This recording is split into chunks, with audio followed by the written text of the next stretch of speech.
This is a 20,000 pixel drone panorama, and it's completely broken. This one was captured in less than a second, perfectly clean. But here's what nobody tells you. The high-resolution one can actually make your final image worse. And there's one setting on the lower-res drone that will silently destroy your shots if you don't know where to look. By the end of this video, you'll know exactly which workflow to use and when. This panorama was captured with the DJI Mini 3. This one with the Antigravity A1. One took about 1.5 minutes to shoot. The other took less than a second. I'll compare three things: image quality, shooting workflow and editing workflow, because the resolution numbers on paper don't tell the whole story. Traditional drones create a 360 panorama by shooting many images over time. The drone rotates, takes a photo, and keeps going until it captures the full sphere. And that gap is exactly where things start to break. During the shooting process, cars move, people walk, even clouds shift. When the images are stitched together, objects appear twice or get cut in half.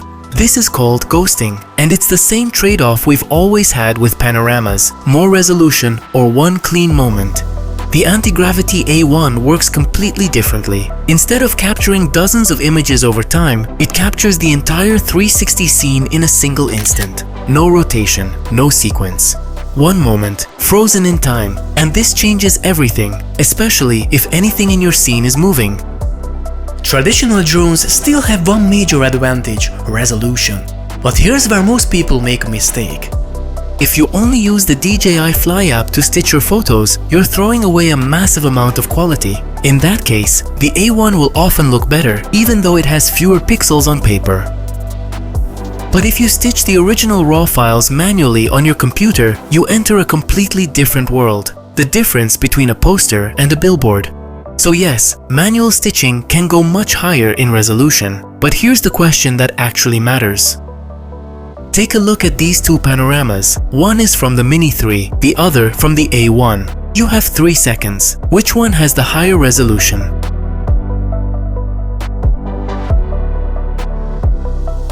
Here's the reality. Once these are viewed inside a 360 viewer, on social media, or in a virtual tour, that massive resolution difference almost completely disappears. Because most platforms downscale everything anyway, or don't allow you to zoom in 100%. So the real question isn't which has more pixels, it's would you rather have maximum theoretical resolution with ghosting artifacts, or a perfectly captured moment? Now, do you remember that setting I mentioned at the start? The A1 can shoot in 2 modes, video mode and photo mode.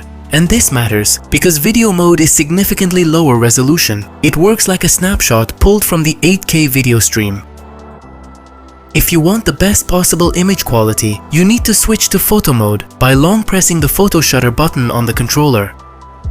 That's it, one long press. But if you don't do it this way, every single shot you take will be lower quality than it could be.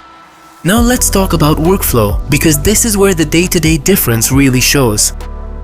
With a traditional drone, you enter panorama mode, wait while the drone rotates, shoot dozens of images, download them, then stitch everything manually on your computer. With the A1, you press the shutter. Done. The panorama is already captured and stitched. All you need is to export it from Antigravity Studio.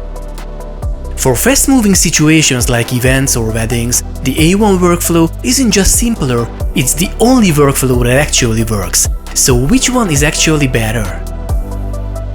Traditional drones give you maximum resolution, but they need more time, more editing, and mostly a static scene. If people walk through or objects cross your shot, the panorama is broken. The A1 gives you something different, the ability to capture real moments. A wedding group photo in 360, a crowded event space. And when you factor in that most platforms downscale anyway, the A1 doesn't just match the DJI output, it beats it. The best resolution is the one that's actually usable. And everything we've compared in this video was about photos. But when it comes to video, the A1 can capture shots in a way that's literally impossible with a traditional drone. And you can get really creative with unique flying camera tricks.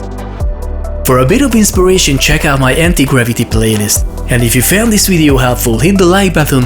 And for more 360 tutorials and reviews, consider subscribing, and I'll see you in the next video.